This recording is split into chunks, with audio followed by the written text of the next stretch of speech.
Si les parece bien, podemos dar inicio a la conferencia. Un segundo, vamos a...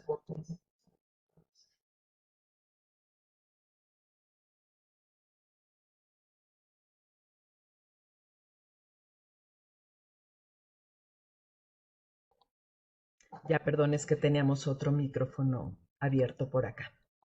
Si les parece bien, vamos a dar inicio a la conferencia de este 24 de octubre en el marco de los Días Naranja, con esta conferencia que hemos titulado Sentencias al Estado mexicano desde la Corte Interamericana de Derechos Humanos, que nos va a impartir la doctora Rosa Isabel Medina Parra.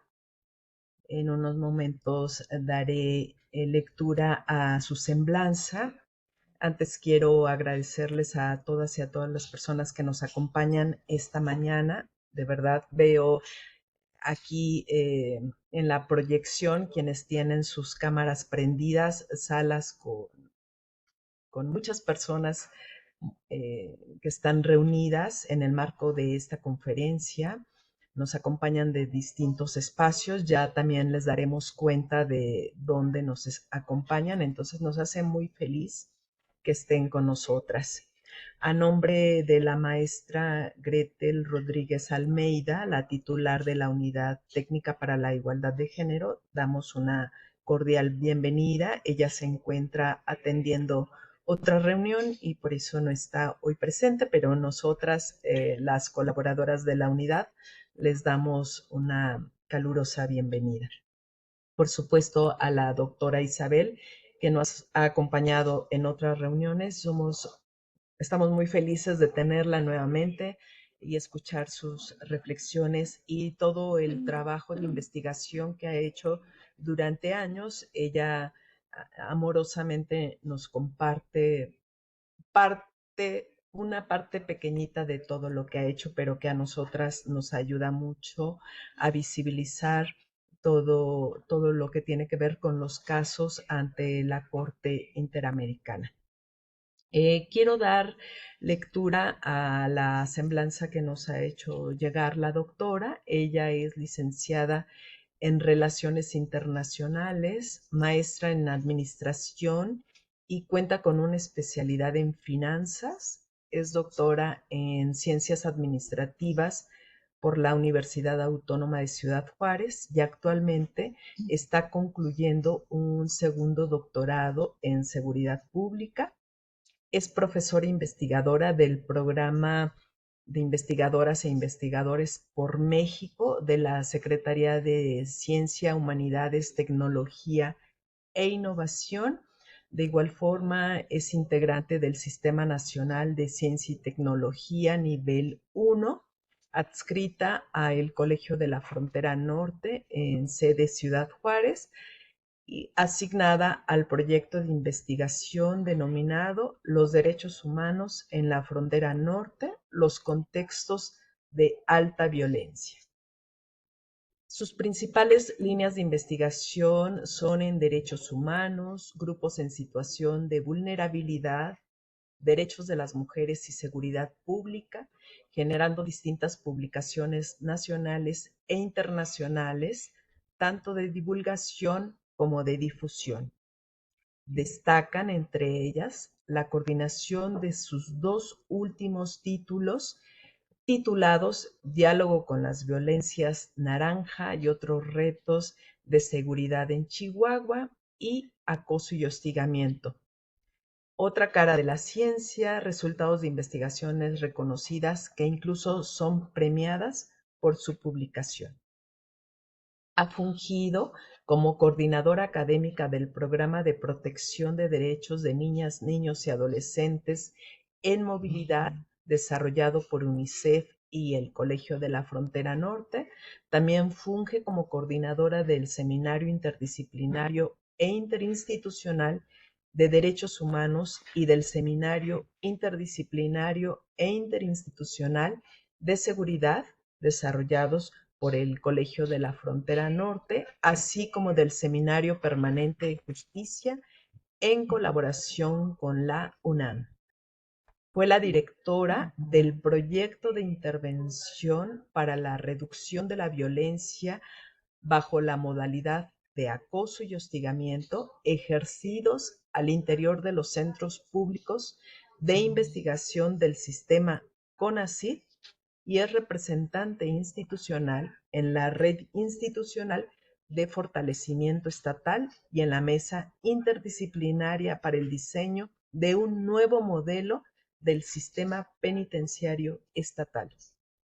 Pertenece además al Grupo de Investigación en Seguridad Fronteriza del Colegio de la Frontera Norte y es miembro de la Red de Investigación de CONACYT, Políticas Públicas para la Prevención de Adicciones y la Seguridad Ciudadana, además de formar parte del Laboratorio de Investigación Interinstitucional de Violencia en la Frontera y ha formado parte de proyectos de investigación nacional como la memoria como instrumento para la reparación, la reconciliación, la justicia y la construcción de paz, reconocimiento a los sobrevivientes y víctimas de la desaparición forzada en el noreste de México.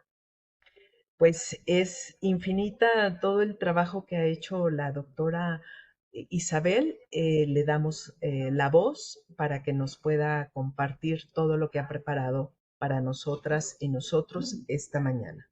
Adelante, doctora.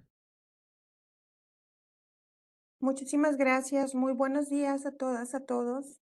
Es un gusto y un honor poder estar el día de hoy en este espacio. Agradezco profundamente a la maestra Gretel Rodríguez Almeida, a la maestra Yolanda Santillana, a la maestra Rosalinda Ramírez, a quienes les envío un afectuoso abrazo. Pues agradeciendo la generosa oportunidad para compartir el día de hoy, pues y reflexionar de manera conjunta sobre un tema tan importante como lo son las sentencias al Estado mexicano emitidas por la Corte Interamericana de Derechos Humanos. Agradezco, por supuesto, a la Unidad de Género del Senado de la República, este espacio que desempeña un papel fundamental en la promoción de las políticas públicas que defienden los derechos de las mujeres y de otros grupos en situación de vulnerabilidad. Sin mayor preámbulo, tratando de ser muy puntual en relación a los tiempos y obviamente tratando de respetar estos espacios, yo quiero partir de una pregunta inicial. Entendiendo la pluralidad del auditorio, es importante tener un tema o un lenguaje común. Necesitamos entender qué son las sentencias de la Corte Interamericana de Derechos Humanos al Estado mexicano y cuáles son sus implicaciones. De tal manera que el día de hoy la idea es reflexionar de manera conjunta en torno a estas sentencias emitidas por la Corte Interamericana de Derechos Humanos al Estado mexicano, pero entendiéndolas como herramientas de defensa, pero también de promoción de los derechos humanos. Ciertamente, tendremos que partir de lo que implica esta protección. Hablar de la Corte Interamericana de Derechos Humanos supone abordar de manera inicial lo que es el sistema interamericano de derechos humanos. Podemos ver cómo este sistema incorpora o bueno, está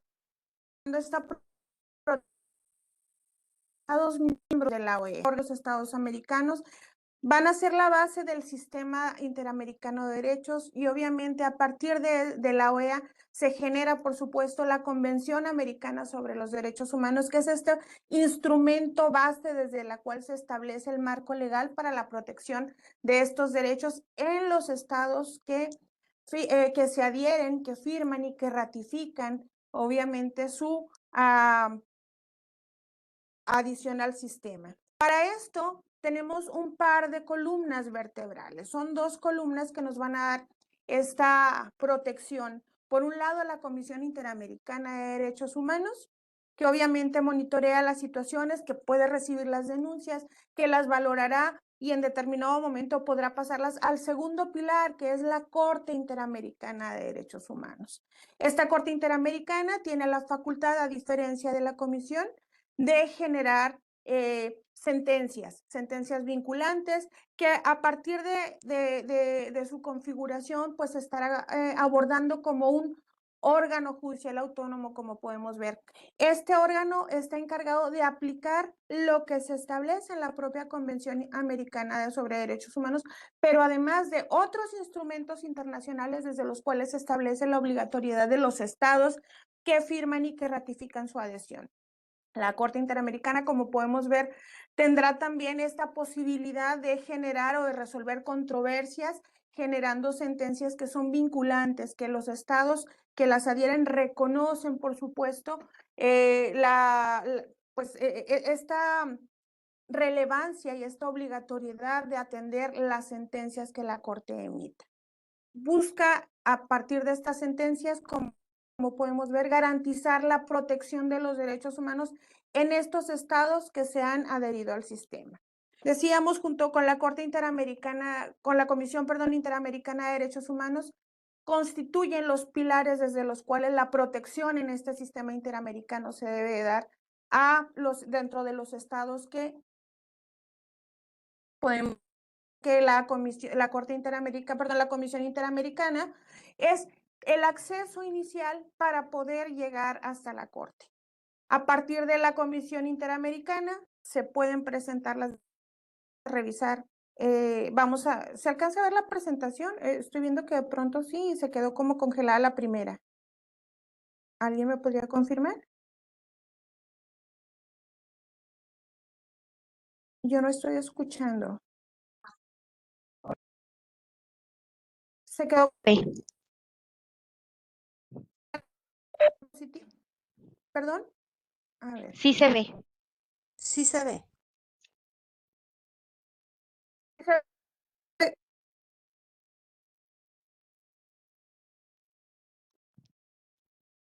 No, No, todavía se ve con... la primera, ¿verdad? A ver, algo estoy haciendo mal. Si me dan un Sí, momentito, todavía por se ve la favor. primera. Ok, permítanme, por favor. Voy a compartir la pantalla desde aquí.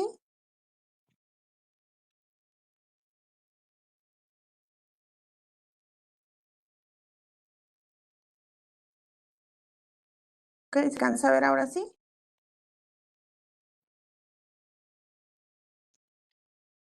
Está cargando. Parece que ya.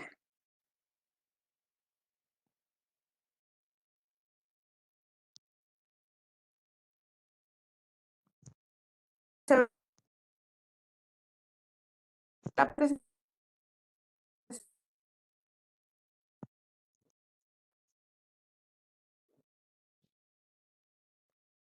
¿Se alcanza a ver?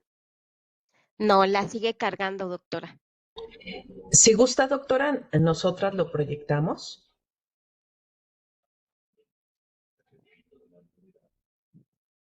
Sigue cargando la primera. Por favor, muchísimas Sí, gracias. se queda en la pantalla de... Nosotras la proyectamos desde acá.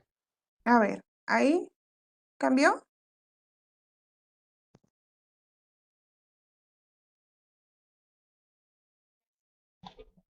Ahí ya se ve. ¿Se ve? Ahí ya se Bueno, ve. quisiera Sí. ver si lo puedo ampliar, pero no estoy segura. Si lo amplío ahí ya, ¿se alcanza a ver? Parece que ya, ¿verdad? No.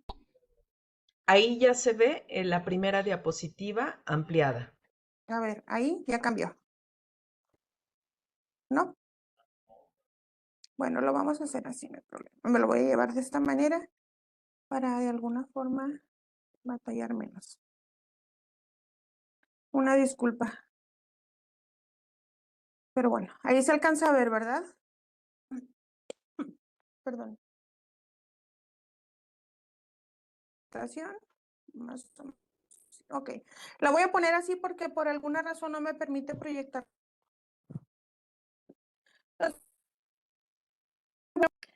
Protección a los derechos humanos como poder, hablando de estos dos pilares que son la Comisión Interamericana y la Americana, a partir de cuales lo que se espera es poder garantizar lo que se establece en la propia convención, como los estados que forman parte de la OEA reconocen y se adhieren a las decisiones tanto de la Comisión Interamericana como de la Corte Interamericana de Derechos Humanos. La diferencia es que la Corte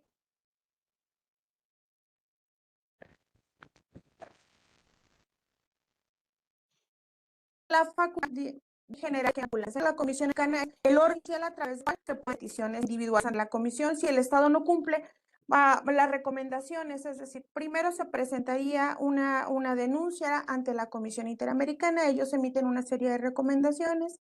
Si el Estado no las observa, entonces la propia Comisión considera pasarlas hasta la Corte Interamericana, las remite para que pues pueda atender y ya generar la sentencia en caso que proceda.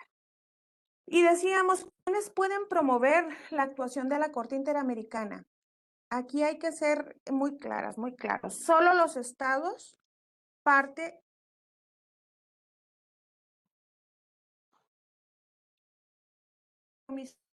someter la decíamos que la puerta para la Corte Americana, darle vista que obviamente los es a partir de la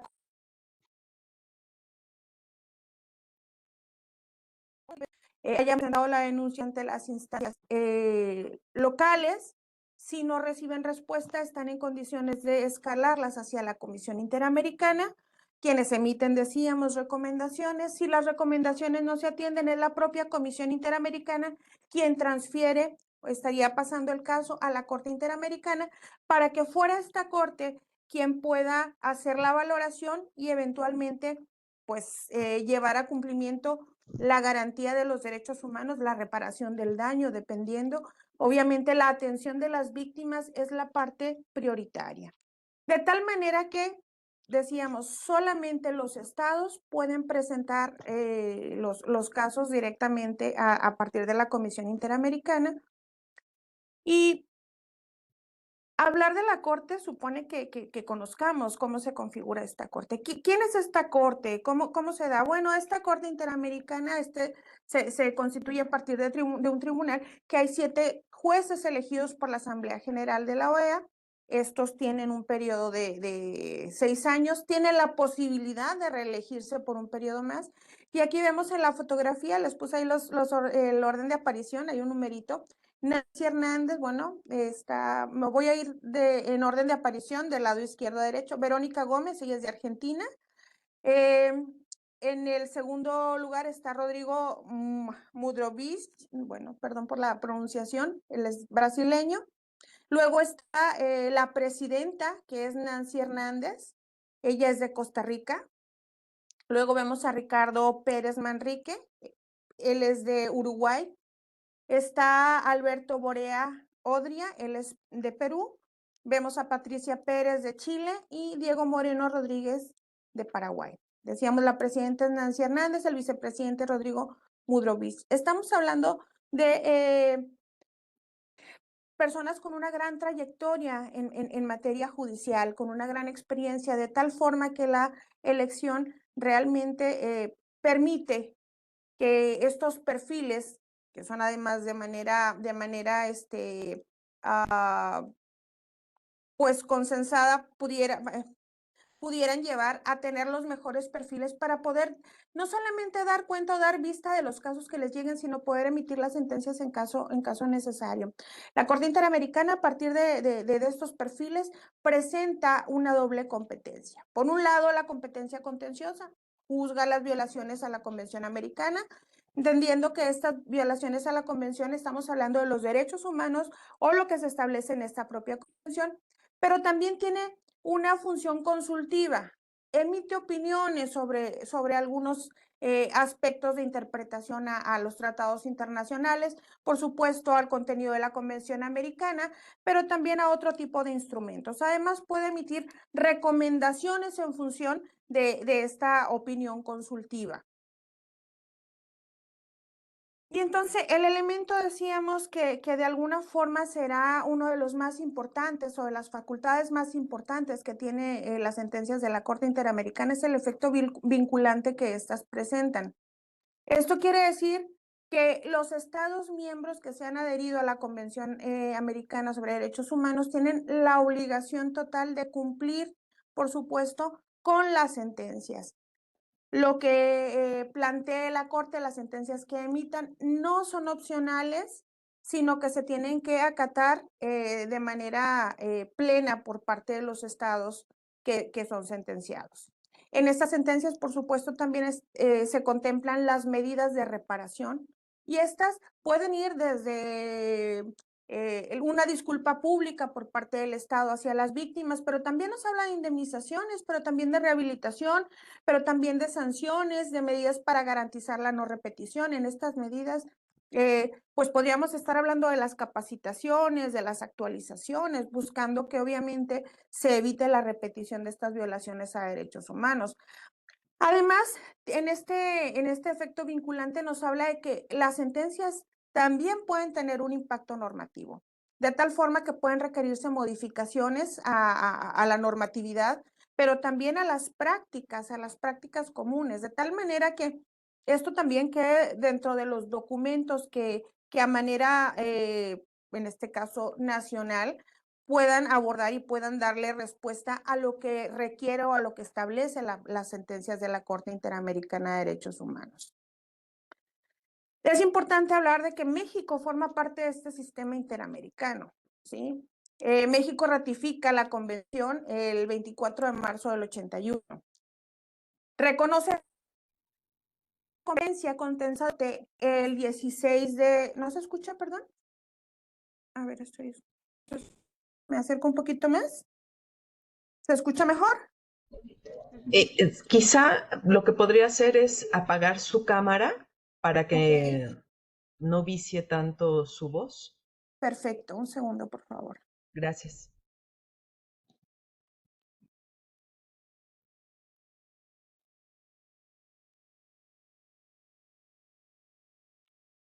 A ver si se escucha mejor. Perfecto. A ver, ahí se corta. Ok. Muy bien, muchas gracias. Decíamos, bueno, México forma parte de este sistema interamericano desde el 24 de marzo del 81, pero vemos cómo reconoce la competencia de la Corte hasta 1998. A partir de este momento, obviamente el Estado mexicano tiene ya la obligatoriedad de atender las sentencias que pudiera emitir la Corte frente a algunos casos que se presenten de violaciones a derechos humanos o violaciones al contenido de la Convención Americana. Este reconocimiento implica precisamente que se van a atender todas las observaciones, todos los señalamientos, todas las indicaciones que se establezcan dentro de esta sentencia. México, como podemos ver, es uno de los 5 países que más sentencias ha recibido por parte de la Corte Interamericana, junto con Colombia, Perú, Guatemala y Venezuela. En este sentido, México sí presenta avances importantes, obviamente, en el aspecto normativo, pero podemos todavía identificar algunos aspectos, áreas de oportunidad que se pueden mejorar, por supuesto. Dentro de los principales avances que presenta México, encontramos el control de convencionalidad. ¿Qué es esto? Bueno, el control de convencionalidad constituye esta obligación que México para asegurar que estas decisiones estén acordes a los estándares de los tratados internacionales, principalmente el de la Convención Americana. Este principio de convencionalidad constituye la forma o el parámetro desde el cual se tiene que interpretar y aplicar la ley interna. Todas las sentencias, todos los acuerdos, todas las situaciones que los juicios tendrán que irse, la interpretación de la ley debe ser a la luz de estos tratados internacionales. Esto se establece, obviamente, cobrará mayor fuerza a partir de la reforma constitucional que sea en 2011, donde la convencionalidad se va precisamente al mismo nivel de la relevancia que tiene la Constitución. De tal forma que se espera asegurar que las violaciones que se presenten a derechos humanos no solamente se reparen, sino que avancemos hacia la eliminación poco a poco. Esta convencionalidad nos habla de esta herramienta desde la cual, decíamos, los impartidores de justicia tienen la obligación de interpretar la ley a la luz de los derechos humanos desde los tratados internacionales. Incluso los juzgadores tienen la capacidad y la posibilidad y la facultad de anular normas si estas van en contra de lo que se establece en la Convención Americana de Derechos Humanos o los tratados internacionales. Pues de entrada tendrían a lo mejor que buscar cuál forma o cuál interpretación beneficia más a las personas, pero si no, están en condiciones incluso de anular esta posible norma que va en contra o que atenta frente a los contenidos de las garantías de derechos humanos en los tratados internacionales. De tal manera que se esperaría que desde esta interpretación se vaya garantizando la observancia de los derechos humanos en México. Y de manera general, en este preámbulo, pues es importante señalar que ha habido importantes avances. Se reconocen los avances que tiene México en materia de protección de derechos humanos, en observancia, en aplicación, en implementación, en interpretación. Pero es importante también conocer, pues, cuál ha sido el proceso evolutivo y en qué ha sido México sentenciado en materia de derechos humanos. El Estado mexicano, bueno, estaríamos hablando de que estas sentencias constituyen estas decisiones judiciales que tienen este carácter vinculante a partir de lo que establece la Convención Americana y que la Corte Interamericana, pues por supuesto, ha emitido en contra del Estado mexicano. Estas características que decíamos también se apreciarán aquí son, tienen que ser, decíamos, vinculantes, pero van a ser interpretativas en cuanto al derecho internacional frente a lo que mencionábamos de los derechos humanos. Decíamos, se contempla la reparación, pero también hay un elemento que es importante destacar. Hay una supervisión en cuanto al cumplimiento. Se emite la sentencia y hay todo un proceso en el cual se está vigilando que esto realmente pueda ir avanzando. En este proceso, pues obviamente se van a estar presentando informes a la Corte Interamericana de los avances y bueno, es un proceso muy complicado, pero que permite ir evidenciando los avances en relación a la atención de las sentencias, de qué manera se le da cumplimiento. Es importante señalar que existen diferentes tipos de sentencia. Tendremos las sentencias de fondo, como podemos ver, donde aquí se determina si efectivamente hubo o no hubo violación a los derechos humanos. Hay sentencias, como podemos ver, de reparaciones y costas, donde se establecen las medidas como el Estado tendrá que responder desde su responsabilidad. Hay sentencias de interpretación donde se aclaran aquellas cuestiones que no han quedado o que quedan, como podemos ver, confusas, difusas, frente a una sentencia. Hay resoluciones de supervisión de cumplimiento. En este caso, decíamos, no es solamente la emisión de la sentencia, sino que se va dando un seguimiento puntual para observar, obviamente, el cumplimiento o no de estas sentencias. México hasta este momento ha recibido 18 sentencias, pero por 15 casos. ¿Cómo es esto? Bueno, es que hay 15 casos denunciados ante la Corte Interamericana por las que se han recibido sentencias condenatorias, sentencias en 3 de los casos. De tal manera que nosotros ahorita vamos a revisarlas, pero además existen, en este momento, por lo menos a octubre de 2025, hay 2 casos ahorita en trámite en la Corte Interamericana. A esto le vamos a sumar las recomendaciones que la Comisión Interamericana emite, es decir, aquellas que todavía no llegan o no llegaron a la Corte, pero que sí requirieron de una revisión y pues de atender recomendaciones importantes por parte de este organismo. En estas sentencias vamos a encontrar sentencias emblemáticas, aquellas que tienen perspectiva de género o aquellas que atienden rutas legislativas. Pero ¿cuáles son estas 15 sentencias o 15 casos donde han recibido las 18 sentencias? Aquí voy a tratar de no extenderme mucho, pero vamos a revisarlas. La que nos plantean emitida de manera reciente es el caso González Méndez y otros contra México, emitida, como podemos ver, el 22 de agosto de 2024. Esta es por la desaparición forzada, ¿sí?, de Antonio González Méndez. Es un indígena maya, como podemos ver. Aquí él formaba parte del Ejército de Liberación Nacional, los grupos zapatistas, y fue detenido de manera arbitraria y apenas, estoy buscando aquí porque no aparece ahí la fecha. Sin embargo, estos procesos son procesos muy complejos, llevan todo un tema. Esta desaparición forzada, en este caso, se presenta en Tila, Chiapas, y están considerando pues señalar a miembros del Ejército Mexicano, las autoridades de Procuración de Justicia del Estado de Chiapas y por supuesto el Estado mexicano que no garantizó las condiciones para que no se violentara este derecho humano.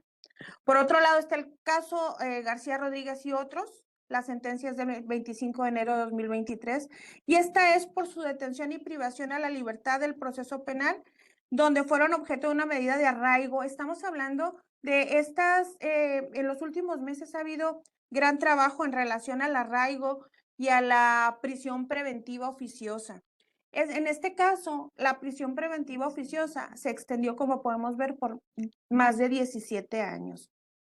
En el caso siguiente de Xomastle, Tepicle y otros, México es sentenciado el 7 de noviembre de 2022 por una detención y privación de la libertad del proceso penal del cual fueron objeto, como podemos ver.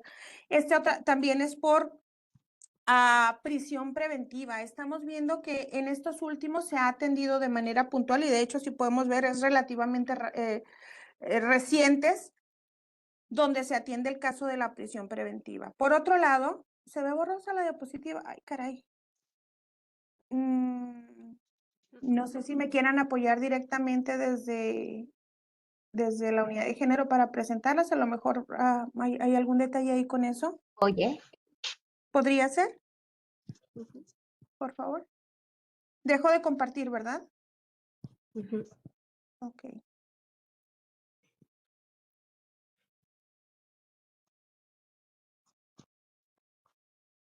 Se supone que ya dejé de compartir.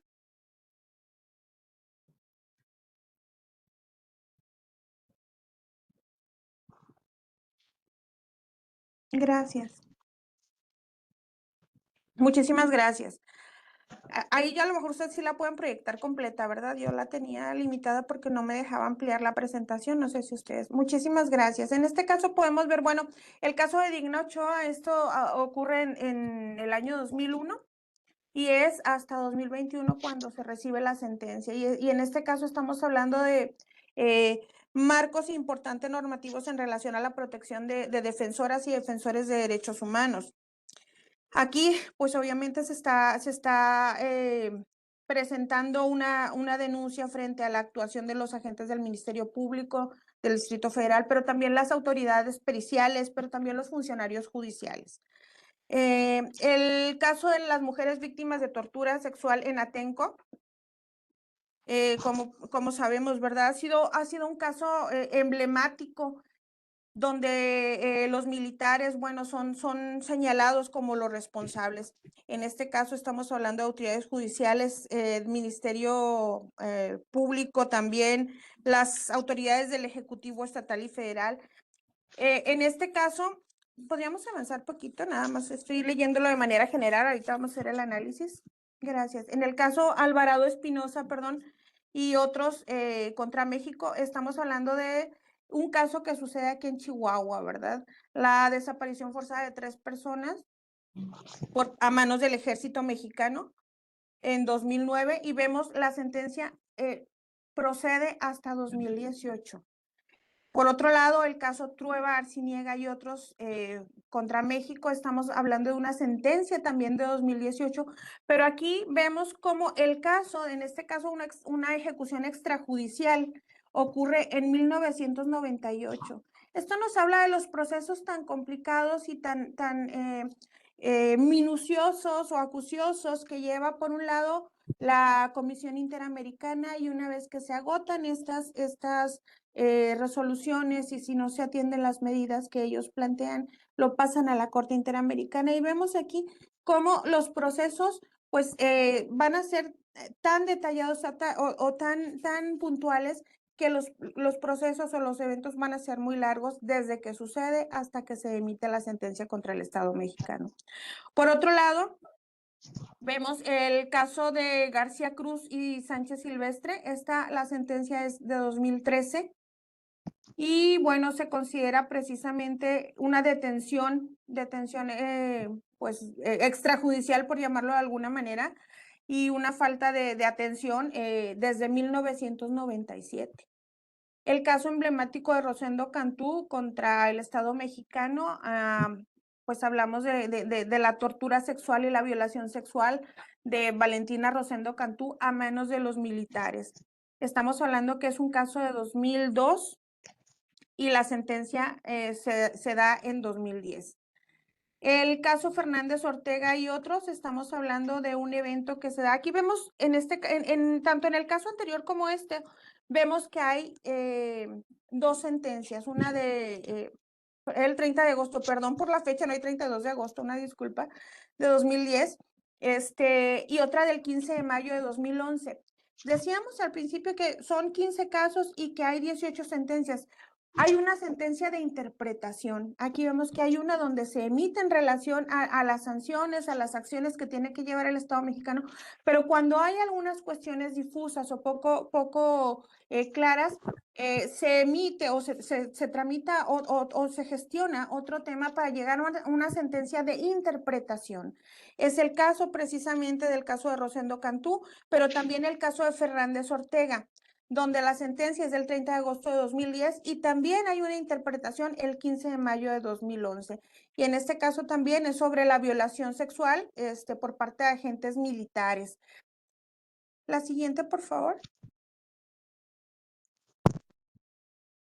El siguiente caso es de Cabrera García y Montiel Flores, emitida en noviembre de 2010 por la detención arbitraria y tratos crueles, como podemos ver,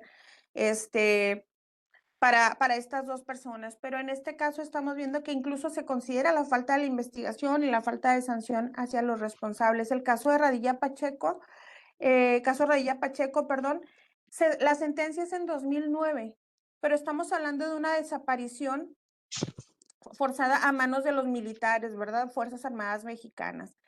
El caso de Campo Algodonero, uno de los casos emblemáticos donde se emite una sentencia en contra del Estado mexicano, primero por la desaparición y luego la ulterior muerte de mujeres aquí en Ciudad Juárez. Un caso emblemático que tiene una incidencia no solo a nivel local, sino a nivel internacional, donde se señala la actuación de las autoridades y, bueno, todos estos marcos normativos que nos están dejando áreas de oportunidad importantes. Luego tenemos el caso de Castañeda Goodman. En este caso, lo que se presenta o se plantea es la negativa del Estado mexicano a registrarlo o a permitirle postularse como candidato independiente a la presidencia. Aquí va más en función de los marcos normativos que garantizan obviamente los derechos de las personas en relación al ejercicio de sus derechos políticos. Luego tenemos el caso de Alfonso Martín del Campo, sí, por la detención y acusación sobre, en este caso, el asesinato de su hermana y de su cuñado. Aquí se alega la tortura, se obtienen estas declaraciones bajo presión y bajo tortura, por lo tanto llega este caso a la Corte Interamericana después de haber pasado todo este proceso. ¿Podemos avanzar, por favor? También decíamos, hay dos casos en curso, el caso García Andrade y otros contra México, en este caso por la desaparición y posterior hallazgo sin vida de Lilia Alejandra García Andrade. Esto fue en 2001 y todavía no se ha resuelto. Estamos hablando de un caso en el estado de Chihuahua, ¿verdad? Seguimos con esta estigma, por lo menos. El caso Asensio Rosario y otras de México también nos habla de la violación sexual de esta mujer indígena de 73 años por parte de miembros del ejército mexicano en 2007 y obviamente la subsecuente muerte de esta mujer por la falta de atención médica.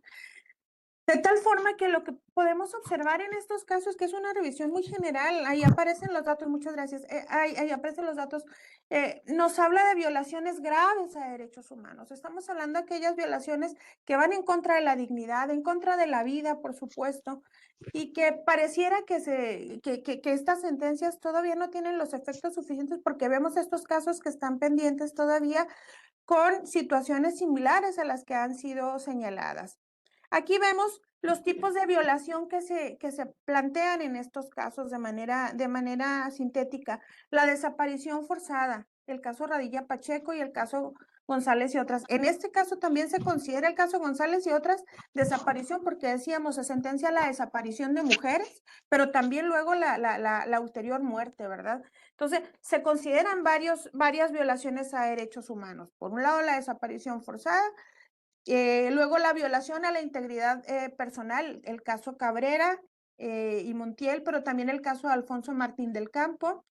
Violaciones a la libertad personal, igual caso Cabrera y Montiel y caso Alfonso y Martín del Campo. Por un lado se habla de esta integridad, pero también a la libertad.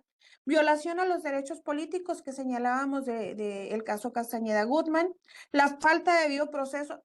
Todos los casos que se presentan, estos 15 casos con las 18 sentencias correspondientes, van a dar cuenta de la falta de la aplicación adecuada, pulcra, de los procesos y de los mecanismos de acceso a la justicia. Luego tenemos aquellos que están vinculados con la violación de género, que va a ser el caso González y otras contra México, y aquí también yo pondría el caso de las mujeres de Atenco y bueno, los que estuvimos mencionando. Eso fue de manera nada más general. ¿Qué implica esto? Estamos en presencia de procesos que no se han modificado, que no hemos podido corregir. Ya, creo que ya puedo poner mi video, ¿verdad? A ver si se escucha mejor. De tal manera que nos damos cuenta que con todas las sentencias que han estado generándose, los casos persisten. Una condición común es la falta de atención adecuada, el debido proceso, el acceso a la justicia. Si nosotros consideramos cuáles serían los casos emblemáticos, podremos aquí revisar algunos. El caso Cabrera, García y Montiel Flores, aquí nos habla de la detención arbitraria, la tortura, la falta de investigación. Y en estos son casos de defensores ambientales torturados por militares. La tortura atendiendo, obviamente, la puntualidad de lo que nos plantea el caso, nos habla quiénes están ejerciendo estas violaciones a derechos humanos de manera directa. Por supuesto, las sentencias al Estado mexicano, porque no tienen los mecanismos para garantizar la observancia de los derechos humanos. El caso Radillo Pacheco, desaparición forzada por militares, nos habla de impunidad y es el primer caso mexicano, como podemos ver, en el que se declara responsable al Estado por desaparición forzada. Aquí sentamos un precedente. Previo a esto no se había reconocido que el Estado mexicano era responsable de la desaparición forzada. El caso Campo Algodonero, bueno, que es González y otras frente al Estado mexicano, que es el caso emblemático, lamentablemente, por feminicidio. Nos habla de la falta de prevención, pero la falta de investigación, la falta del debido proceso, etcétera, etcétera, en relación a la protección de los derechos de niñas y mujeres en el Estado mexicano, que sucede aquí en Ciudad Juárez. Es una chica de 15 años, una chica de 17 y una chica de 20. Estamos hablando incluso de violación a menores de edad. Aquí se tiene que invocar otro tipo de documentos porque estamos hablando de menores de edad. Luego el caso Castañeda Gutmann, las restricciones ilegítimas a las candidaturas independientes. Este caso dice tiene restricciones estructurales, ¿sí?, al derecho político de ser votado. Este caso, como hemos mencionado, pues tiene una incidencia directa en la normatividad, porque a partir de esto se permite replantear y volver a reflexionar y trabajar en torno a las candidaturas independientes. El caso de Alfonso Martín del Campo nos habla de la tortura, decíamos, para obtener esta confesión sobre el asesinato de su hermana y de su cuñado. En este caso, es el primer caso relacionado con tortura para fabricar pruebas en México. Es hasta 2004 cuando esto es reconocido por la Corte Interamericana de Derechos Humanos. Esto nos habla de un proceso evolutivo muy positivo. Finalmente, se está visibilizando todo aquello que a lo largo de la historia se ha ido presentando, pero que finalmente se lleva a los tribunales y empezamos a trabajar desde esquemas formales para la atención de esta problemática. A la anterior, por favor. La siguiente, por favor. Muchas gracias. Cuando estaba haciendo la revisión así muy general sobre estos 18 sentencias, encontramos que la Corte identifica también esos patrones recurrentes, de tal manera que esto facilita de alguna manera el poder trabajar con las sentencias. Hay 3 elementos que van a presentarse de manera sistemática, son estos patrones que corresponden a la impunidad. México está siendo sentenciado no por los casos de manera particular, sino México está sentenciado por la impunidad sistemática que presentan estos casos, una falta de investigación, resistencia institucional y que no hay sanción.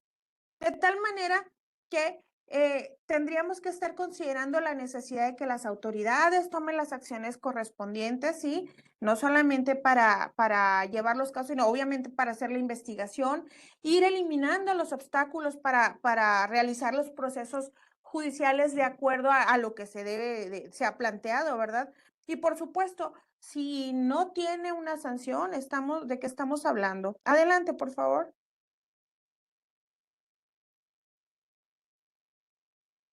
Sin embargo, pudimos observar que hay otros patrones críticos dentro de estas 18 sentencias. Se identifica una desprotección a las víctimas. No hay medidas efectivas para proteger a las víctimas y garantizar su acceso a la justicia. La impunidad ciertamente va a ser el primer patrón que se reconoce, pero también decíamos esta desprotección a las víctimas. Y luego hay un elemento adicional que los procesos prolongados, estos largos periodos desde los que se está buscando, pues obviamente la reparación del daño, el acceso a la justicia. Y bueno, para efectos de lo que nos corresponde en nuestra trinchera, ¿verdad? Se identifica una ausencia de perspectiva de género. Hay una omisión sistemática, dice, en aplicar el enfoque de género en casos de feminicidio y violencia sexual. Yo me iría más allá. En todos los casos hay una ausencia de la perspectiva de género. Y esto para nosotros es un elemento fundamental. Trabajar en esto es una tarea urgente. Es muy importante, pero en este caso ya es urgente. Adelante, por favor.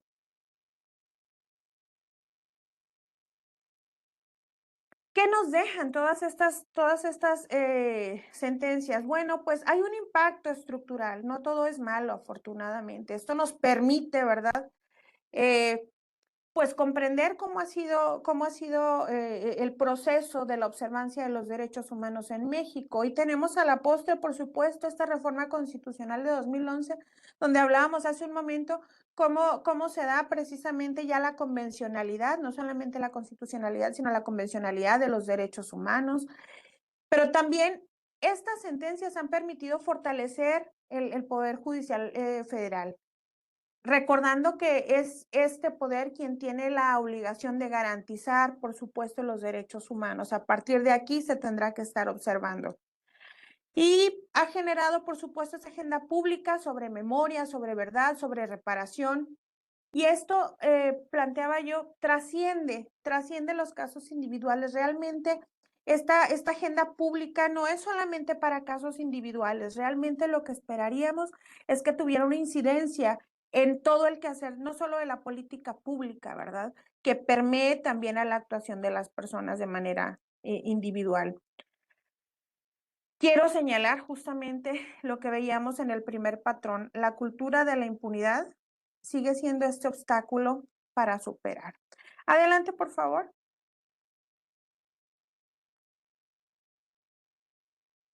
Dentro de la revisión que hacía, sobre estas sentencias, me interesaba saber quiénes son los responsables o quiénes son señaladas o señalados como responsables. En el caso de Castañeda Guzmán, es el Estado mexicano, el Congreso de la Unión, el Tribunal Estatal, Electoral del Poder Judicial de la Federación, el Instituto Federal Electoral. Ellos son señalados como quienes están violentando el derecho en el caso Castañeda. En los casos González, Méndez, Alvarado Espinosa, Trueba Arciniega, Rosendo Cantú, Cabrera García y Montiel, Radilla Pacheco, se señala a los militares. Va a ser la Secretaría de la Defensa Nacional quien está siendo señalada, las autoridades del Ejército Mexicano, Ministerio Público Militar. Y aquí hay algo bien interesante. Lo que sucede es que en muchos de estos casos las denuncias, aunque se presentaron ante el Ministerio Público, fueron remitidos a los espacios militares para que fuera la Corte Militar quien lo llevara, cuando ya la Comisión Interamericana se había pronunciado, ¿no? Las cortes militares son cuando las violaciones son entre militares, pero cuando son hacia la sociedad civil, no tendría por qué atenderla una corte militar, sino que se tiene que llevar, por supuesto, en las instancias correspondientes. Por otro lado, el caso Alfonso Martín del Campo, caso González y otras, o Campo Algodonero, caso Digno Ochoa y familiares, se señala al Ministerio Público, a las autoridades judiciales, a las autoridades municipales, en unos casos del Estado de Chihuahua, pero en otros del Distrito Federal, en aquel momento, ahora Ciudad de México. Luego, en 7 de los 15 casos se señala a policías, tanto judicial de Chihuahua, ministerial preventiva del Distrito Federal o de la Ciudad de México, sistema penitenciario, Policía Federal Preventiva de Veracruz, en fin. Esta tablita lo que busca evidenciar o reflejar es, tenemos cuatro posibles rubros, posibles dimensiones de responsables de violación directa de derechos. Claro, el Estado mexicano es el que hace proclive estas situaciones, pero estamos viendo que 6 de los casos se señalan a militares y 7 de los casos se señala a policías, y en 3 de ellos a las autoridades del Ministerio Público, etcétera, etcétera. Es necesario seguir trabajando con estas instituciones. Es necesario señalar, porque si vemos los otros casos que todavía están pendientes, más las otras sanciones, es fundamental seguir trabajando con los esquemas, obviamente con los militares, con la Sedena, con las policías municipales, estatales, federales. La capacitación, la profesionalización y a lo mejor ir repensando la militarización. Esto tendríamos que llevarlo a una discusión profunda. Avanzamos, por favor, a la siguiente. Yo les quiero presentar aquí una gráfica sobre las quejas por violaciones graves a derechos humanos de 2017-2024 que presenta la propia Comisión Nacional de Derechos Humanos. Y nos dice que el 29% de las denuncias por violaciones graves están para los militares, la Secretaría de la Defensa Nacional. 21% de estas denuncias son de la Secretaría de Marina. Obviamente el 12% fiscalías y el 15% policías. Las demás están, el otro 23%, perdón, está diseminado en otras autoridades. ¿Esto qué significa? Es necesario replantearnos, fortalecer, robustecer el trabajo hacia quienes están haciendo el trabajo operativo. Las instituciones de seguridad, los espacios o mandos militares tienen que ser concientizados, capacitados adecuadamente. Pero también yo quiero aquí hacer un paréntesis. Los elementos operativos también en algún momento pueden ser considerados un grupo en situación de vulnerabilidad. Eso lo dejamos en un paréntesis y ojalá luego podamos tener una plática para profundizar un poquito en esto. Porque les pedimos que no violenten derechos humanos y a mí me gustaría revisar cómo están las condiciones de derechos humanos de estos elementos activos. De tal forma que la observancia de los derechos humanos, por supuesto que es una responsabilidad del Estado mexicano a partir de todos estos esquemas, desde también ellos tendrían que ser sujetos de derechos, ¿no?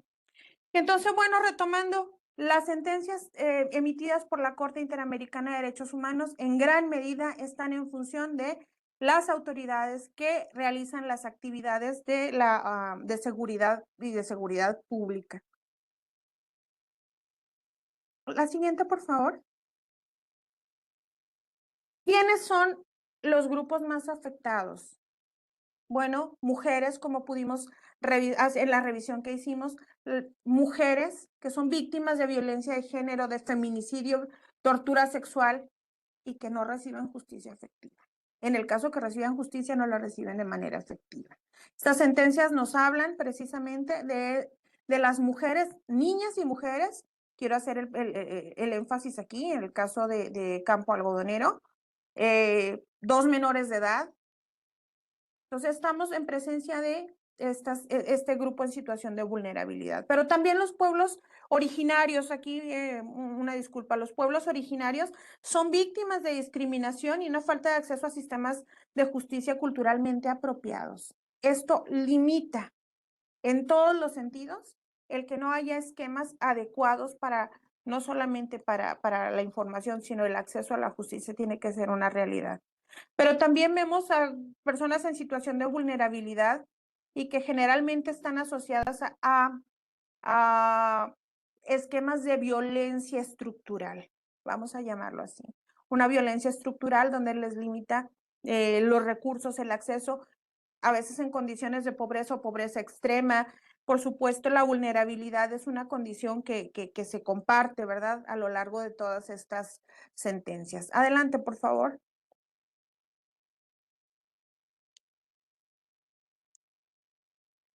Poniendo un poquito de atención en la violencia de género, los casos emblemáticos, aquí el Campo Algodonero, es este caso emblemático señalábamos, pues visibiliza esta violencia feminicida y la impunidad frente a crímenes contra mujeres. Más allá de solo señalarlo o solamente mencionarlo, yo quiero compartirles desde este espacio, Ciudad Juárez, que estas situaciones persisten. Lamentablemente, la desaparición de niñas y mujeres en Ciudad Juárez sigue siendo una realidad. De 2017 a octubre de 2024, si mal no recuerdo las fechas, estábamos hablando de 555 niñas y mujeres desaparecidas. Esto nos habla de una problemática que persiste. Tenemos una sentencia de la Corte Interamericana, hay avances significativos, pero seguimos con esta problemática.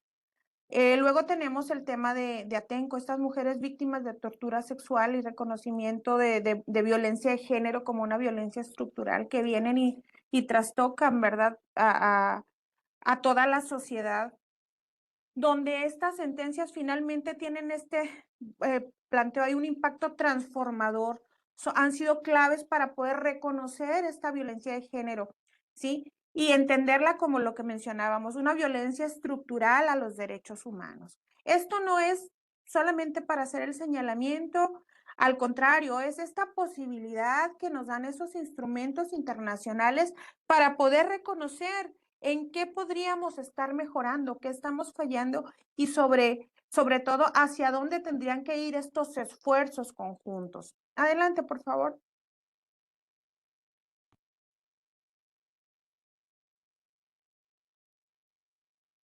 Aquí podemos ver fue el primer fallo con perspectiva de género, ¿sí? La Corte Interamericana lo toma y es el primer fallo donde sí se aplica y se lleva precisamente a señalar cómo el Estado violenta los derechos a la vida, la protección judicial y la prohibición de tortura. Y aquí sí me permití hacer esta anotación. Marca un antes y un después en la jurisprudencia interamericana sobre la violencia de género. Es importante ver cuáles son las aportaciones que estas sentencias nos traen como sociedad. Adelante, por favor.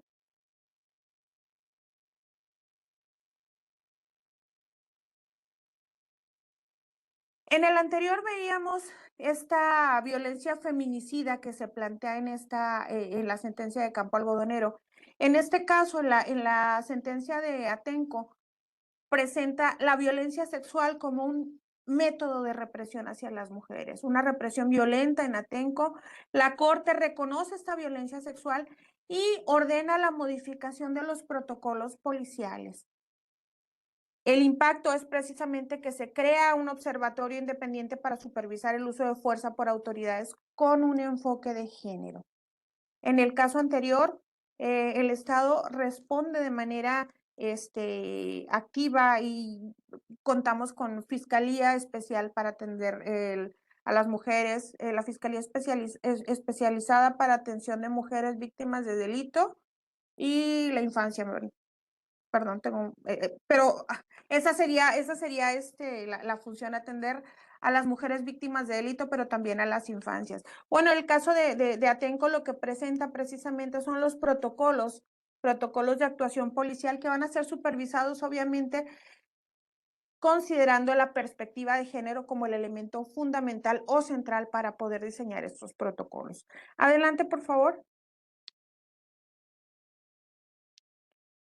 ¿Cuáles son las medidas que se encuentran en estos casos? ¿Qué podemos encontrar de manera común? En los casos que están vinculados con violaciones por razones de género, casos de género, se ordena la investigación exhaustiva y se plantean los protocolos de investigación con perspectiva de género para garantizar la justicia efectiva. También se presenta o se plantea las reformas legislativas, modificando aquellas que están orientadas, por supuesto, encontramos ahora la Ley General para prevenir la violencia de género, garantizar el acceso a la justicia. También se pide la reparación integral, que decíamos puede ser desde las disculpas públicas por parte del Estado mexicano, o bien la compensación económica, la atención médica, psicológica, la reparación del daño para las víctimas o para sus familias dependiendo de los casos. Pero también plantea algo muy interesante y tiene que ver con la prevención futura. Hacia allá tendríamos que estarle apostando. Medidas o esquemas estructurales que eviten la repetición de la violación a derechos humanos. En este caso, hablo de las que están vinculadas con cuestiones de género, pero la prevención futura a partir de las sentencias tendría que ser nuestra tarea. ¿Cómo vamos a evitar esta repetición? ¿Cómo vamos a garantizar la observancia de los derechos humanos, evitando, por supuesto, la violación? Esta es una tarea que tendremos que estar llevando hasta nuestras actividades diarias. Adelante, por favor. ¿Cómo vamos con el cumplimiento? Bueno, pues aquí les comento que 5 de los casos hay un cumplimiento total o sustancial, 9 casos de ellos con cumplimiento parcial, 4 aún en supervisión o sin avances. Adelante, por favor, la siguiente. Creo que se movió. Gracias. Y entonces lo que decíamos, ¿qué es lo que ha pedido la Corte? Bueno, pues los principales avances o los cumplimientos totales y estas cuestiones han sido disculpas públicas, reformas normativas, la capacitación judicial, que decíamos es un elemento fundamental, judicial, pero también obviamente tendríamos que ver con la cuestión operativa, jurídica y judicial tendría que ser. ¿Y dónde encontramos mayores rezagos? En la investigación penal y en la sanción a los responsables. Estas son tareas o asignaturas pendientes que nos proporcionan o que nos dejan estas sentencias emitidas por la Corte. Adelante, por favor. Aquí tenemos algunos ejemplos de las medidas de reparación que se implementaron ya. Para el caso Radilla Pacheco, pues decíamos, la reforma constitucional de 2011 en materia de derechos humanos y control de convencionalidad. Que no solamente se considere lo que está en la normativa nacional, sino que se tomen en cuenta el contenido de tratados internacionales orientados a garantizar los derechos humanos y que obviamente se incorpora dentro de esta modificación o reforma de 2011 el artículo 1 constitucional. En el caso de Campo Algodonero, que es González y otras, hay la creación de unidades especializadas, decía yo, la Fiscalía de la Mujer, tenemos el Instituto Chihuahuense de la Mujer, el Instituto Municipal de la Mujer, hay monumentos en memoria de las víctimas. Aquí yo creo que habría que hacer alguna valoración con mayor puntualidad. Sin embargo, se han dado estas medidas de reparación. En el caso de Atenco, disculpas públicas, los compromisos de capacitación a las fuerzas policiales. En el caso de Digna Ochoa está la reapertura de la investigación y la revisión de protocolos para defensores de derechos humanos. Ciertamente, como podemos ver, estas medidas van a ser logros simbólicos, ¿sí? Pero también puede haber estos esquemas estructurales y obviamente sería cuestión de ir revisando uno por uno para poder determinar qué tan efectivas o no efectivas pueden ser todavía estas medidas. Adelante, por favor. Dentro de la revisión que hacía, pensaba cómo podríamos hacer esta transformación, para qué nos sirve. Es necesario, ¿verdad? Decíamos, replantear como 5 pilares fundamentales. La perspectiva de género como un elemento fundamental, la debida diligencia en las investigaciones a partir de realizar acciones exhaustivas, generar estos protocolos que mencionábamos, trabajar en el acceso a la justicia, tribunales civiles para violaciones graves y todo lo que esto implica. Veíamos cómo los pueblos originarios tienen un área de oportunidad, una necesidad de los mecanismos de acceso a la justicia sean una realidad y que respondan a sus condiciones o características. Pensábamos en sus lenguas originarias, etcétera. La reparación integral, por supuesto, la compensación para ellos y para en la medida que esto sea posible. Víctimas de feminicidio, la reparación tendrá que ser obviamente a la familia, pero a la sociedad también, en fin. Y trabajar, decíamos, de manera enfática en esquemas de prevención, sí reformas estructurales, sí políticas públicas, pero irnos un poquito más allá, irnos a la parte de la capacitación, la sensibilización, hacer tangibles estas modificaciones. Adelante, por favor. Para ello tendremos que ser muy críticos. Hay obstáculos que persisten, esta falta de coordinación interinstitucional entre dependencias tanto federales como estatales. También tendremos la resistencia judicial para aplicar el control de convencionalidad. Este control donde decíamos, bueno, se tiene que llevar al mismo nivel los tratados internacionales y en algún momento incluso podemos o podrían los jueces decir, esta no la aplicamos porque contraviene a los tratados internacionales. Hay una limitada voluntad política para reconocer esta responsabilidad internacional. Hay un déficit en la reparación integral, las medidas son simbólicas, pero no sustituyen a la justicia penal. La impunidad sigue siendo, decíamos, uno de los principales problemas. Hay insuficiente difusión de los estándares de la Corte Interamericana de Derechos Humanos entre jueces, fiscales y policías, y ahora con los cambios que ha habido, va a ser necesario redoblar esfuerzos en que los jueces, las fiscalías y las policías estén trabajando sobre un piso común, sobre información real, sobre esos estándares. De tal manera que la labor, pues obviamente sigue siendo muy importante, pero se duplica, ¿verdad? Especialmente porque los procesos evolutivos nos están marcando que ha habido poco avance. Adelante, por favor. Tenemos una serie de retos, ¿no? Resistencia institucional, reparación incompleta y acceso desigual. Aquí era lo que me interesaba comentar hace un momento. Las mujeres, los pueblos originarios, indígenas, grupos vulnerables enfrentan barreras significativas para acceder a la justicia. Valdría la pena realizar un diagnóstico sobre cuáles son estas barreras para cada uno de estos grupos en situación de vulnerabilidad y atenderlos de manera puntual, entendiendo que estas 15 casos de las 18 sentencias atienden a grupos plenamente identificados. Adelante, por favor.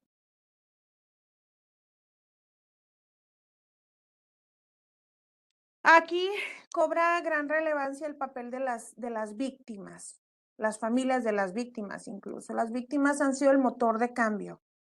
Su persistencia convirtió el dolor en esta fuerza transformadora. Y me permití poner declaraciones de un par de casos. En el caso de las madres víctimas del caso de Campo Algodonero, González y otras, ellas plantean, no buscamos venganza, buscamos justicia. Queremos que nadie más viva lo que nosotras vivimos. En el caso de la familia del caso Radilla Pacheco, dice, llevar el caso ante la corte fue una decisión de dignidad, no fue una, perdón, fue una decisión de dignidad. Fue la única forma de que el Estado escuchara. El trabajo que hacen las víctimas, las familias de las víctimas, ha sido fundamental en estos procesos, porque son ellos quienes llevan estos casos ante la comisión a partir de una representación, llevan todos los procesos, en fin. Finalmente, llegar estos casos a la Corte Interamericana para recibir las sentencias nos habla de un proceso, porque pudimos ver, los tiempos pueden ser muy prolongados desde que se hace la denuncia, desde que pasa a la Comisión Interamericana, desde que pasa hasta a la Corte Interamericana. No estamos hablando de meses, estamos hablando de años y en algunos casos, como vimos, de décadas. Adelante, por favor. Tendremos que ir avanzando, ¿verdad? Es necesario reconocer, aceptar estas violaciones graves, aceptar la responsabilidad. Tendremos que trabajar en la reparación, en implementar medidas para víctimas, trabajar en reformas estructurales, trabajar en prevención, garantizar la no repetición. Y aquí quiero comentar que destacar que el Congreso tiene un papel activo en fortalecer las políticas públicas de acceso a la justicia, de reformar los marcos legales que garanticen la observancia de los derechos humanos. Y aquí yo sí quiero decir especialmente para mujeres. Sin embargo, como podemos ver, pues es en función de grupos en situación de vulnerabilidad, pero sí quiero enfatizar que haya atención precisamente a niñas y mujeres que presentamos o que presentan situaciones de vulnerabilidad. Y si hablamos de la interseccionalidad que pudiéramos integrar dentro de este análisis, pues estamos hablando de una mayor responsabilidad. Adelante, por favor. Todas estas sentencias, como mencionábamos, sí ponen el dedo en la llaga, sí nos señalan el camino, pero también tienen beneficios y beneficios significativos, también es importante señalarlo. No es una cuestión de crítica o de desánimo, al contrario, tendremos que revisar qué es lo que nos traen todas estas sentencias. La primera, pues nos habla de la obligación de cumplir y reparar a las víctimas, nos habla de esta responsabilidad internacional. Estas sentencias, ¿sí? Nos hablan precisamente de establecerle al Estado mexicano su responsabilidad. A veces es complicado ante tantas actividades, pero nos ponen ahora sí que el dedo en la obligación de cumplir y reparar. Por otro lado, hay cambios en el marco legal y en las políticas públicas. Nos han traído reformas legislativas, ha sido un efecto catalizador, de tal manera que se mejora la protección de los derechos, no solamente en México, en la región. México está siendo observado, afortunadamente, o como quieran, por el esquema internacional, y México ha sido punta de lanza en muchos de estos cambios. Ha habido un impulso de jurisprudencia nacional. La obligatoriedad que esto supone nos ha llevado a fortalecer los esquemas normativos mexicanos, especialmente el sistema judicial en materia de derechos humanos. Ha habido un gran avance, hay tareas importantes, pero no podemos dejar de reconocer estos grandes avances. Adelante, por favor. Hay un fortalecimiento en esta protección de derechos humanos. Hablábamos del control de convencionalidad al llevarlos al mismo nivel de la Constitución, pero también nos habla en este fortalecimiento de la prevención de nuevas violaciones, de mejorar los accesos a la justicia para grupos vulnerables. Ciertamente hay tareas, decíamos, asignaturas pendientes, o todavía nos quedan grandes retos, pero ha habido un avance. No podríamos llamar a las cosas por su nombre si esto no se estuviera abordando. Además, nos habla de la visibilización y la sensibilización. Contextuamos las violaciones a derechos humanos. Hay una difusión de información. Todas estas sentencias, todos estos casos, sí quiero hacer aquí ponerlo en un espectacular, son de acceso abierto. Todos podemos verlo. Trabajar desde la transparencia es un gran acierto. Poder consultarlas, poder revisar, poder acceder a la información, conocer las sentencias, cuáles han sido las medidas, cuáles son los retos, implica de una gran voluntad política, por supuesto, y una gran voluntad social de avanzar hacia la protección de los derechos humanos de manera conjunta. Como sociedad somos responsables, por supuesto, de que esto se vaya cumpliendo. Y solamente podríamos hacerlo a través de estos esquemas transparentes que nos permiten consultar, conocer, en fin. Adelante, por favor. Me voy a avanzar porque creo que ya lo comentamos. Adelante, por favor. Y ya voy tratando de cerrar, estoy revisando el tiempo. Cada sentencia de la Corte Interamericana es un espejo que refleja las fallas estructurales del Estado mexicano. Sí, efectivamente. México ha sido reiteradamente señalado por violar derechos humanos fundamentales. Incluso se habla, Amnistía Internacional habla de una crisis de derechos humanos en México. El cumplimiento de las sentencias de la Corte Interamericana de Derechos Humanos es una obligación jurídica y moral del Estado mexicano, pero también de quienes formamos parte de ese Estado mexicano. Los casos emblemáticos como Campo Algodonero, Atenco o Alvarado Espinosa, sí, abrieron caminos de justicia internacional. Hay que señalarlo. Permite que haya una apertura internacional hacia los esquemas de justicia. El control de convencionalidad es un deber de todas las autoridades mexicanas. Las sentencias de la Corte Interamericana no son un castigo al Estado mexicano, son la oportunidad histórica de transformar esta realidad. El compromiso con los derechos humanos no se mide en discursos, se mide en acciones. Adelante, por favor. ¿Cuáles son los retos? Decíamos, fortalecer el mecanismo interno de cumplimiento de las sentencias, consolidar el control de convencionalidad dentro de los esquemas del sistema judicial, garantizar presupuestos y políticas públicas orientadas a la reparación integral, y yo voy a poner algo más, a la prevención. Trabajar en políticas públicas, garantizar presupuestos para la prevención. Promover la educación, que es parte de esta prevención, la sensibilización en derechos humanos para evitar la repetición de violaciones, y la educación y la sensibilización no solamente a los esquemas que decíamos militares o policiales, a toda la sociedad. Reafirmar el compromiso del Estado mexicano con la verdad, la justicia y la no impunidad. Y le agregamos aquí, y la transparencia, que ha sido ahorita un elemento fundamental para poder tener acceso a esta información. Adelante, por favor. Estas son mis reflexiones finales. Ya finalmente ya concluimos. Cumplir las sentencias de la Corte Interamericana, decíamos, no es un castigo, es esta oportunidad de transformación. Un México justo se construye cuando la dignidad de las víctimas se convierte en política de Estado. La justicia interamericana no es ajena, es la voz de quienes el sistema nacional cayó. Muchísimas gracias. Adelante, por favor. Con eso es cuanto. Muchas gracias.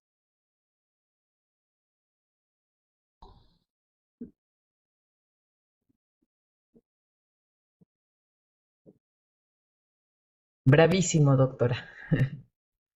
Es un placer escucharla. Plantear todo lo que nos dejan las sentencias, ¿no? Es una oportunidad de aprendizaje y de transformación. Ha sido un placer escucharla. Si le parece bien, puedo dar lectura a dos preguntas que hay en el chat, y si hubiese alguna más que desee abrir su micrófono, pues podemos darles voz. Una persona pregunta en el chat, ¿cómo aplica en materia penal? La pregunta es motivada por el proceso penal mexicano, debido a que la ley penal es a la letra, por lo que los juzgadores no tienen la facultad de ignorar el Código Penal ni el Código Nacional de Procedimientos Penales. Y la otra persona dice, ¿cuál es el proceso para que la Corte Interamericana de Derechos Humanos pueda atraer un caso? Es decir, se debe de agotar todas las instancias judiciales en México, y si son desfavorables las sentencias, acudir a la Comisión Interamericana. Son las dos preguntas que hasta el momento aparecen en el chat, y si hay alguna otra más, la recupero y si quiere damos otra ronda de preguntas. Muchísimas gracias. La primera de ellas, pues es parte de los retos que tiene México aplicar la convencionalidad también en materia penal. Ciertamente van a ser los juzgadores y obviamente desde el Congreso las modificaciones que pudieran realizar. Sin embargo, la Suprema Corte de Justicia ha estado llevando una serie de capacitaciones a lo largo del país en relación a la aplicación de la convencionalidad. Sería importante, hay textos muy interesantes dentro de esta revisión. Estaba yo recopilando alguna bibliografía y la Suprema Corte ha estado emitiendo, bueno, hay una serie de boletines, hay una serie de libros, pero también de capacitaciones, de tal manera que si bien tiene la obligación de observar el Código Penal, etcétera, esta normatividad, también tiene la obligación de observar el control de convencionalidad. Y es ahí donde aparecen estos retos importantes. El papel de las personas juzgadoras es fundamental porque incluso tiene la facultad, la Convención Americana y el reconocimiento por parte del Estado mexicano otorga la facultad a los jueces para encontrar precisamente, pues obviamente con la aplicación del principio pro persona, cuál de estos esquemas favorece más a la persona que está siendo juzgada en materia penal, pero también tiene la facultad de decir esta normatividad va en contra de lo que establece la Convención Americana, los tratados internacionales. Es muy importante la capacitación permanente por parte de las juzgadoras y los juzgadores, y ahora con los cambios va a ser fundamental la actualización y estos esquemas de, no solamente de capacitación, yo iría un poquito más allá. ¿Cómo se empieza a divulgar? Yo creo que va a ser la divulgación de esta información. Los operadores jurídicos también necesitan estar informados. Los operadores jurídicos que llevan el día a día de estos casos no pueden ser ajenos a lo que está dictando la normatividad, a las actualizaciones, a la jurisprudencia que se está planteando diariamente, bueno, dentro de los esquemas en materia penal, bueno, no solamente en materia penal, pero en este caso en materia penal. Creo que es fundamental que haya una actualización permanente, que haya una capacitación permanente y que no olvidemos que el control de convencionalidad se tiene que aplicar. Decíamos, no es opcional. Para México no es opcional aplicar el control de convencionalidad. De tal forma que sí es necesario seguir haciendo trabajos vinculados con los esquemas normativos, ¿no? Y en relación al proceso, ciertamente, así como lo mencionó, se tiene que primero presentar una denuncia ante las instancias locales, nacionales. Si las instancias locales no se agotan todas esas instancias, se puede escalar hacia la Comisión Interamericana. Es la Comisión Interamericana quien, dependiendo del caso, emitirá algunas recomendaciones. Estas recomendaciones las tendría que estar observando el Estado mexicano en caso de que procedieran, por supuesto.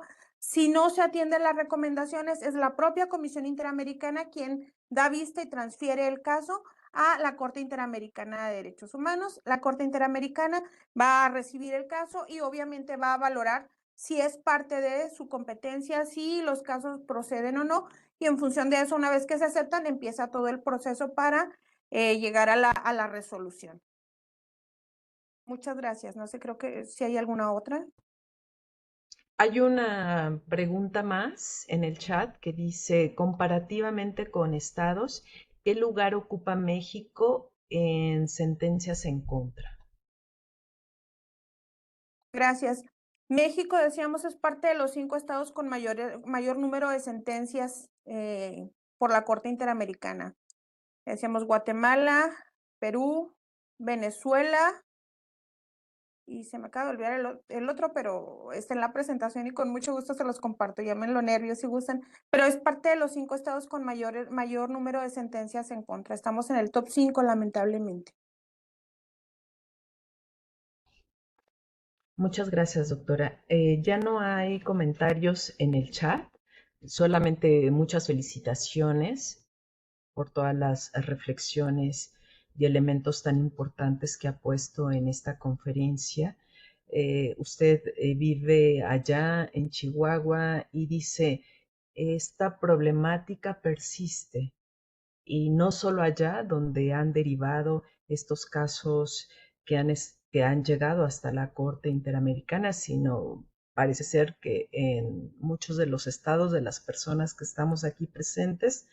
Entonces la tarea es importante, me parece que usted lo ha puesto de manera muy puntual en relación a la capacitación y la profesionalización de las instancias que se dedican en sus distintos niveles de competencia a atender los casos, profesionalizarse y capacitarse, ¿no? Y este espacio es una vía que nosotras desde la unidad de género procuramos y por supuesto todas las acciones posibles necesarias para la prevención de este pues fenómeno de violencia de género contra las mujeres que persiste. Pues muy agradecidas de su conferencia, de su participación, doctora. A nombre de la titular de la unidad de género, extendemos un agradecimiento y por supuesto a todas las personas que esta mañana nos acompañaron. Quiero enunciar brevemente quiénes estuvieron. Tuvimos conectadas a 234 personas desde distintos espacios. De aquí del Senado de la República nos acompañó la Dirección General de Apoyo Parlamentario, de Archivo Histórico y Memoria Legislativa, de la Dirección General de Contabilidad, de la Contraloría Interna, de la Unidad Anticorrupción y Transparencia, del Instituto Belisario Domínguez, de la de la Dirección General de Asuntos Jurídicos, de la Unidad de Género, de los congresos de los estados de Quintana Roo, Ciudad de México, Zacatecas, Oaxaca, Baja California Sur, Puebla, de la Cámara de Diputados. También nos acompañó personas de la Universidad Autónoma de la Ciudad de México, del Poder Judicial de Baja California Sur, familiares de estas instancias y del Senado de la República, del Servicio Postal Mexicano, de Financiera para el Bienestar, de la Secretaría de Infraestructura, Comunicaciones y Transportes, del Centro de Conciliación Laboral de Baja California Sur, de la Secretaría de Salud de Quintana Roo. Así que nos acompañaron desde todos los puntos de este hermoso México.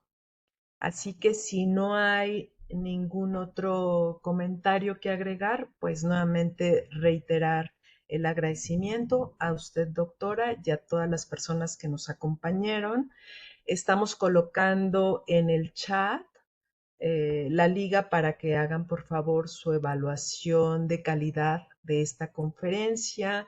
No olviden registrarse en la liga de asistencia para hacerles llegar sus constancias. Por ahí comentan que algunas constancias no las tienen aún. Por favor, escríbanos a los correos de la unidad y donde les hacemos llegar esta liga para verificar. A veces lo que sucede es que no registraron algún correo o no hay datos precisos y no hay manera de enviárselas, pero nosotras estamos pues aquí para apoyarles en lo que requieran y hacerles llegar sus constancias. Así que pues muchísimas gracias por esta mañana y nos vemos el 24 de noviembre con una conferencia que nos va a dar una experta desde el mecanismo de seguimiento de la Convención Belém do Pará, así que cerraremos el año 2025 con broche de oro.